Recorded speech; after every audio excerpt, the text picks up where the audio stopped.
మొక్కే కదా అని పీకేసామో మన పీక కోసేవారెవరూ ఉండకపోవచ్చు కానీ మన పరిసరాల్లోని మొక్కలను పీకి పారేస్తే మన పీక మనమే కోసుకున్నంత పని అవుతుంది. మొక్కలను పెంచటం మన ప్రాణావసరం. మొక్కలే మనకు ప్రాణదాతలు. మీ ఇల్లు ఇంటిల్లిపాది చల్లగా ఉండాలంటే మొక్కలను పెంచాల్సిందే. మొక్కలే లేకుంటే భూమి కూడా మరో నిర్జీవ గ్రహంగా మిగిలిపోతుంది. మొక్కల అవసరాన్ని ఇప్పుడిప్పుడే ప్రభుత్వాలు కూడా గుర్తిస్తున్నాయి. అలాగని మొక్కల పెంపకం ప్రభుత్వాల బాధ్యత మాత్రమే కాదు, మన అందరి బాధ్యత కూడా. ఇది వానాకాలం మొక్కలు నాటడానికి అనువైన కాలం. ఈ వానాకాలాన్ని ఊరికే కరిగిపోనివ్వకుండా మొక్కవోని దీక్షతో మొక్కలను నాటుదాం. మన వంతుగా పచ్చదనాన్ని పెంపొందిద్దాం. ఇళ్లలో అందం కోసం, అలంకరణ కోసం తీగలు, పూల మొక్కలు, ముళ్ళ చెట్లు మాత్రమే కాదు, ఆహారం కోసం, ఆరోగ్యం కోసం ఆకుకూరలు, కూరగాయల మొక్కలు, ఔషధ మొక్కలు వంటివి పెంచుకోవటానికి కొద్దిపాటి స్థలం చాలు. వీటికి చాలా రకాల మొక్కలను చిన్న చిన్న కుండీల్లో కూడా పెంచుకోవచ్చు. ఇంటి ముందు ఎలాంటి ఆవరణ లేని అపార్ట్మెంట్లలో నివసించే వారికి ఇలాంటి మొక్కలు అనుకూలంగా ఉంటాయి.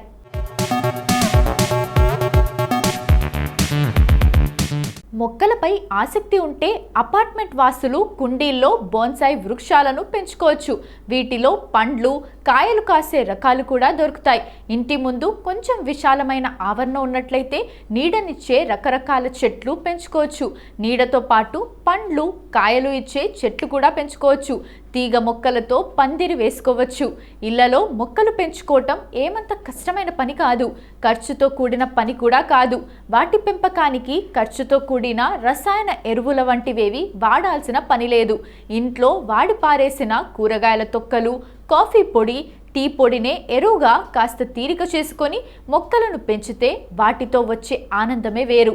ఇళ్లలో పెంచుకోదగ్గ వివిధ వృక్షజాతుల గురించి తీగ మొక్కలు. తీగజాతి మొక్కల్లో కొన్ని రకాలు అలంకరణ కోసం ఉపయోగపడతాయి. మరికొన్ని రకాల కూరగాయల మొక్కలు కూడా తీగలుగా పెరిగి ఆహార అవసరాలకు ఉపయోగపడతాయి. మల్లె, జాజి, మాలతి, గోకర్ణ, శంఖపుష్పి, lily, money plant, bougainvillea, allamanda creeper, Rangoon creeper, mandevilla వంటి తీగజాతి మొక్కలను అలంకరణ కోసం ఉపయోగిస్తారు.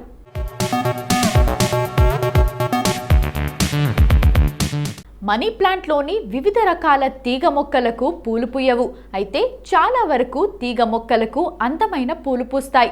తీగ మొక్కలను కుండీల్లో నాటుకొని ఇళ్లల్లో కిటికీలకు పాకేలా పెంచుకోవచ్చు. కొంత స్థలం ఉన్నట్లయితే పందిరి వేసి ఈ తీగలను పందిరి మీదకు పాకించవచ్చు. తీగ మొక్కలను పందిరిగా వేసుకుంటే చల్లని నీడ కూడా దొరుకుతుంది. బచ్చలి, తమలపాకు, బఠానీ, చిక్కుడు, కాకర, దోస, ఆనప, పొట్ల, బీర, టొమాటో, గుమ్మడి వంటి ఆకుకూరలు, కూరగాయల మొక్కలు తీగలుగా పెరుగుతాయి. తీగ మొక్కలకు పందిరి ఏర్పాటు చేయొచ్చు. లేకుంటే పైకప్పుల మీదకు పాకేలో కూడా ఏర్పాటు చేయొచ్చు. ఇంటి చుట్టూ విశాలమైన ప్రహరీ ఉన్నట్లయితే ప్రహరీని ఆనుకున్న స్థలంలో వెదురు పొదలను తీగ మొక్కలకు ఆసరాగా పెంచొచ్చు. ఇంటికి నలువైపులా దట్టంగా పొదలను పెంచినట్లయితే శబ్ద కాలుష్యం నుంచి, వాయు కాలుష్యం నుంచి రక్షణ లభిస్తుంది. అంతేకాదు ఇంటి వాతావరణం కూడా చల్లగా ఉంటుంది. పుష్ప విలాసం పూల మొక్కలను పెంచుకోవటానికి దాదాపు అందరూ ఇష్టపడతారు. పూలనిచ్చే వృక్ష జాతుల్లో కొన్ని లతలు తీగలుగా పెరిగితే ఇంకొన్ని చిన్న చిన్న మొక్కలుగా, మరికొన్ని గట్టి కాండంతో చెట్లుగా ఎదుగుతాయి.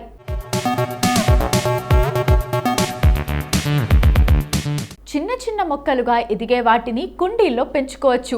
బాల్కనీల్లో కుండీలను ఏర్పాటు చేసుకొని పెంచుకోవటానికి గులాబీ, బంతి, చామంతి, కనకాంబరం, చంద్రకాంతం, దాలియా, తులిప్, లావెండర్ వంటి పూల మొక్కలను కుండీలో కూడా పెంచుకోవచ్చు.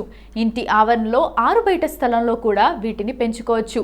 మందార, గన్నేరు, నందివర్ధనం, సంపెంగ, పొగడ, పారిజాతం, నూరు పరాహాలు, గుల్మొహర్ వంటి పూల చెట్లు కుండీల్లో పెంచుకోవటానికి అనువుగా ఉండవు. ఇవి గట్టి కాండంతో ఏపుగా ఎదుగుతాయి. ఇంటి ఆవరణలో లేదా పెరట్లో కాస్తంత స్థలం ఉంటే వీటిని పెంచుకోవచ్చు. పూల మొక్కలను సాధారణంగా అలంకారం కోసం పెంచుకుంటారు. మన దేశంలోనైతే పూజాధికాలకు పనికొస్తాయనే ఉద్దేశంతో కూడా పూల మొక్కలను పెంచుకుంటారు. మల్లె, జాజి, సంపెంగ, లావెండర్, నైట్ క్వీన్ వంటి కొన్ని పూలు సుగంధ పరిమళాలతో ఆకట్టుకుంటాయి. తోటకు అందాన్నివ్వడమే కాకుండా ఆహ్లాదభరితమైన పరిమళాల కోసం ఇలాంటి పూల మొక్కలను చాలామంది ఇష్టపడతారు. మొక్కల పెంపకంలో జాగ్రత్తలు: మొక్కలకు తగిన కుండీలను ఎంపిక చేసుకోవాలి.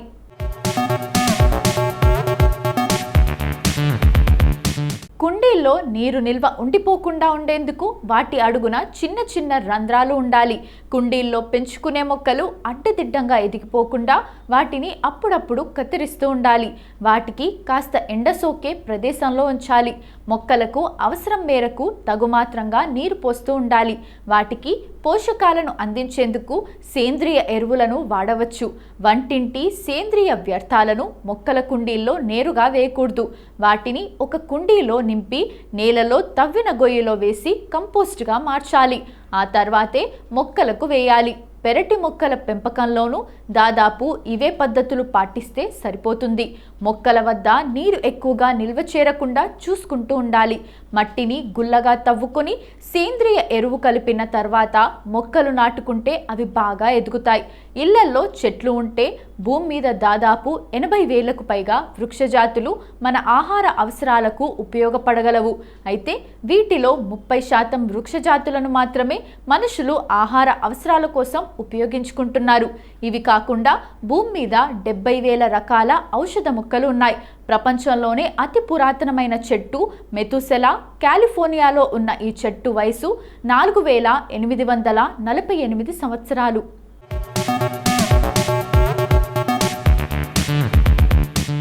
కాలిఫోర్నియాలోని వైట్ మౌంటైన్స్లో ఉన్న బ్రిస్సెల్ కోన్ పైన్ అడవుల్లో ఈ ప్రాచీన వృక్షం ఉంది. ఇది ఖచ్చితంగా ఎక్కడ ఉందో కొద్దిమంది శాస్త్రవేత్తలకు మాత్రమే తెలుసు. భూగర్భ జలాలు అడుగంటిపోకుండా చుట్టంలో చెట్లు కీలక పాత్ర పోషిస్తాయి. చెట్లు లేని చోట వర్షపు నీరు భూమిలోకి ఇంకేందుకు తగిన ఆస్కారం ఉండదు. విస్తారంగా చెట్లు ఉన్న ప్రదేశాల్లో భూగర్భ జలాలకు లోటు ఉండదు. సుగంధాలను వెదజల్లే వాటిలో చెప్పుకోవాలంటే పూలు పూయకపోయినా మరువం, దవనం వంటి మొక్కలను కూడా చేర్చుకోవచ్చు. సుగంధం కారణంగానే మరువం, దవనం వంటి ఆకులను పూలతో కలిపి మాలలుగా అల్లి అలంకరణలో ఉపయోగిస్తుంటారు. పూర్తిగా ఎదిగిన ఒక చెట్టు నుంచి ఏడాదికి 260 పౌండ్ల ఆక్సిజన్ విడుదలవుతుంది. అంటే 2 మనుషులకు ఏడాది మొత్తానికి సరిపోయేటంత ప్రాణవాయువు అన్నమాట. 4 మనుషుల కుటుంబం ఉండే ఒక ఇంటి ఆవరణలో కనీసం 2 చెట్లు ఉన్నట్లయితే ఆ కుటుంబానికి ప్రాణవాయువుకి లోటు ఉండదు. చెట్టును నరికి ఆ కలప అమ్మితే అంత మొత్తం రాకపోవచ్చు. పండ్ల చెట్టు అయితే ఆ చెట్టు ఇచ్చే పండ్ల నుంచి కూడా అంత ఆదాయం రాకపోవచ్చు.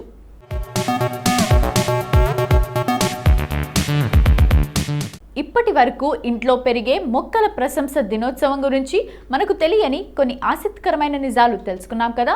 మరి జనవరి 10వ తేదీన ఒక్కసారి చరిత్రలోకి వెళ్ళి చూస్తే ఎంతో మంది ప్రముఖుల జన్మాలు జరిగాయి. మరి ఒక్కసారి చరిత్ర పుటల్లోకి వెళ్ళి నేడు జన్మించిన ప్రముఖులు ఎవరో తెలుసుకుందాం రండి.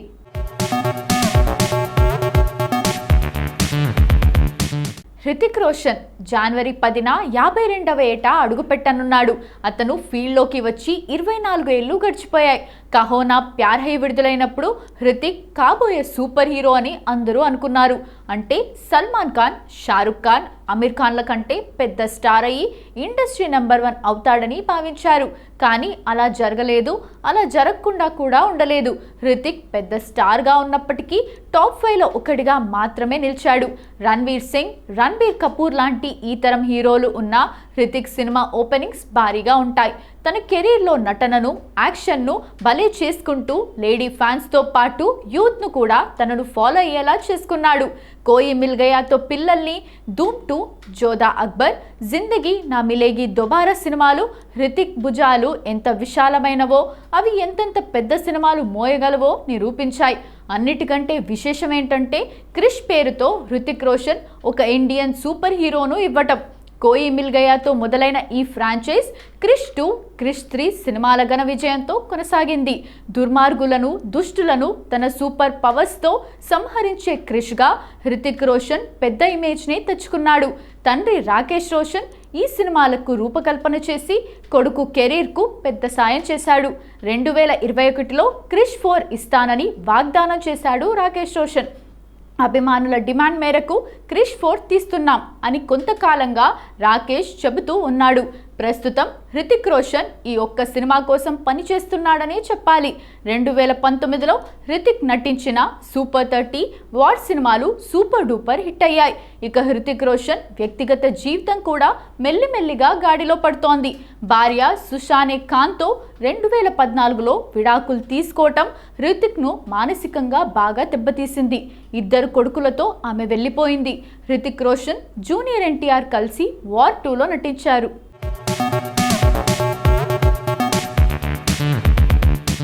ఐశ్వర్య రాజేష్ ఒక భారతీయ చలనచిత్ర నటి. ప్రధానంగా తమిళ సినిమాల్లో నటించింది. సన్ టీవీలో అస్తోపోవద్ యారు అని పిలువబడే ఒక ప్రసిద్ధ కామెడీ షోలో ఆమె యాంకర్గా తన వృత్తిని ప్రారంభించింది. రియాలిటీ షో మనాడా మైలాడా గెలుచుకున్న తర్వాత ఆమె అవగాలం ఇవర్గలంలో సినిమాల్లో పరిచయమైంది. అత్తచాటిలో నటించిన తర్వాత మంచి పేరు తెచ్చుకుంది. ఆమె మొట్టమొదటి మలయాళ చిత్రం జోమానే సువిశేషంగల్. తర్వాత ఆమె నివిన్ పోలీతో రెండవ మలయాళ చిత్రం సఖవులో నటించింది. అర్జున్ రాంపాల్ సరసన డాడీ అనే హిందీ సినిమాలో ఆమె తొలిసారిగా నటించింది. 2014లో ఆమె నటించిన కాకముట్టై అనే తమిళ చిత్రానికి గాను ఉత్తమ నటిగా తమిళనాడు రాష్ట్ర చలనచిత్ర పురస్కారాన్ని అందుకుంది. ఐశ్వర్య చెన్నైలో 1990 జనవరి 10న జన్మించింది. సంక్రాంతికి వస్తున్నామంటూ వెంకటేష్ భార్యగా నటించి ప్రేక్షకులను అలరించింది.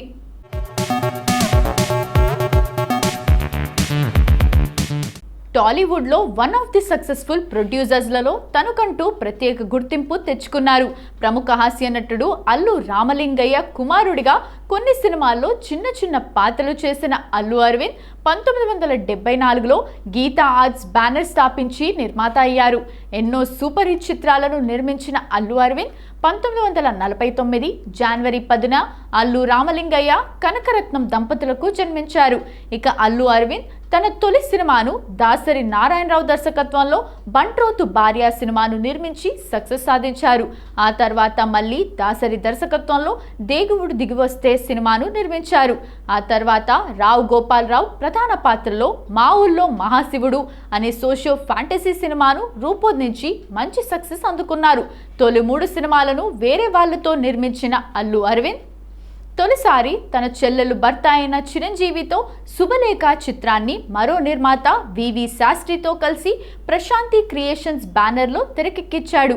ఈ చిత్రం బాక్సాఫీస్ దగ్గర సూపర్ హిట్గా నిలిచింది. ఆ తర్వాత అల్లు అరవింద్ మెగాస్టార్ చిరంజీవితో యమకింకరుడు అనే సినిమాను తెరకెక్కించాడు. వీళ్ళ కాంబినేషన్లో వచ్చిన రెండో చిత్రం ఇది. ఇక అల్లు అరవింద్ సోలో నిర్మాతగా చిరు హీరోగా గీతా ఆర్ట్స్ బ్యానర్లో నిర్మించిన తొలి చిత్రం యమకింకరుడు. రాజ్ భరత్ దర్శకత్వం వహించిన ఈ సినిమా 1979లో ఇంగ్లీష్లో వచ్చిన మ్యాడ్ మ్యాక్స్ సినిమాను స్ఫూర్తిగా తీసుకొని తెరకెక్కించారు. ఈ చిత్రం బాక్సాఫీస్ దగ్గర ఓ మోస్తారు విజయాన్ని నమోదు చేసింది.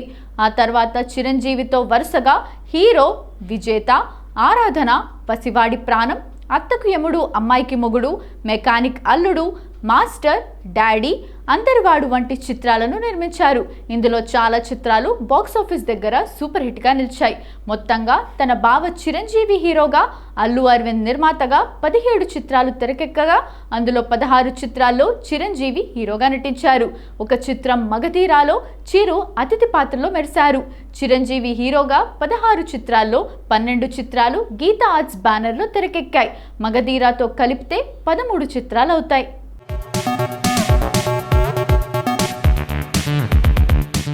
కటస్సేరి జోసెఫ్ యేసుదాస్. ఈ పేరు కొత్తగా అనిపించినా సినీ సంగీతంతో ఏమాత్రం పరిచయం ఉన్నా ఆయన వారికి సుపరిచితుడే. సినిమా పాటకు సమున్నత గౌరవం తెచ్చిపెట్టిన అతి కొద్ది మంది కళాకారుల్లో ఒకరాయన. భక్తి పాటలైనా, ప్రేమ గీతాలైనా, విరహ గీతాలైనా ఆయన గొంతు నుంచి పలికితే ఆ అక్షరాలు అద్భుతంగా మారిపోతాయి. ఆయన దేశ గర్వించదగ్గ గాయకుడు కేజే యేసుదాస్.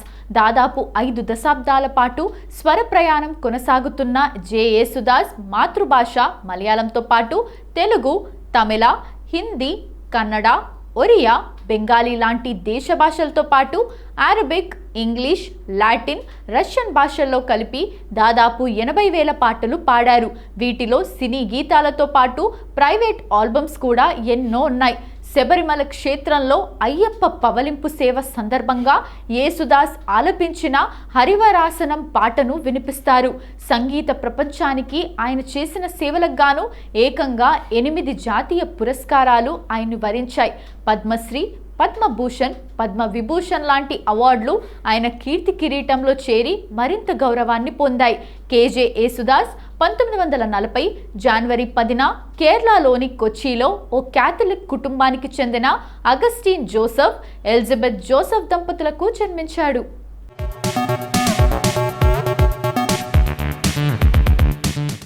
దృష్టి దామి భారతీయ టీవీ నటి, మోడల్, నృత్య కళాకారిణి. ఆమె నటించిన దిల్ మిల్ గయే, గీత్ హుయా సబ్సే పరాయి, మధుబాల, ఏక్ ఇష్క్, ఏక్ జనూన్, ఏక్తా రాజా, ఏక్తా రాణి వంటి ధారావాహికల్లో ఆమె చేసిన పాత్రలు ప్రేక్షకులకు గుర్తుండిపోయాయి. ప్రస్తుతం ఆమె స్టార్ ప్లస్లో ప్రసారం అవుతున్న పర్దేశ్ మే హై మేరా దిల్ అనే ధారావాహికలో అర్జున్ బిజ్లానీ సరసన నైనా పాత్రలోనూ, జీ టీవీలో ప్రసారం అవుతున్న ఏక్తా రాజా, ఏక్తా రాణి ధారావాహికలో సిద్ధార్థ్ కర్నిక్ సరసన గాయత్రి పాత్రలోనూ నటిస్తోంది. జనవరి 10, 1985న ముంబైలోని గుజరాతీ కుటుంబంలో జన్మించింది దామి. ముంబైలోని మేరీ ఇమ్మిక్యులేట్ గర్ల్స్ హై స్కూల్లో ప్రాథమిక విద్య పూర్తి చేసింది. ఆ తర్వాత ముంబై మిథిబాయ్ కళాశాలలో సోషియాలజీలో డిగ్రీ చదివింది. ఆమె తోటి కోడలు సుహాసి దామి కూడా టెలివిజన్ నటి.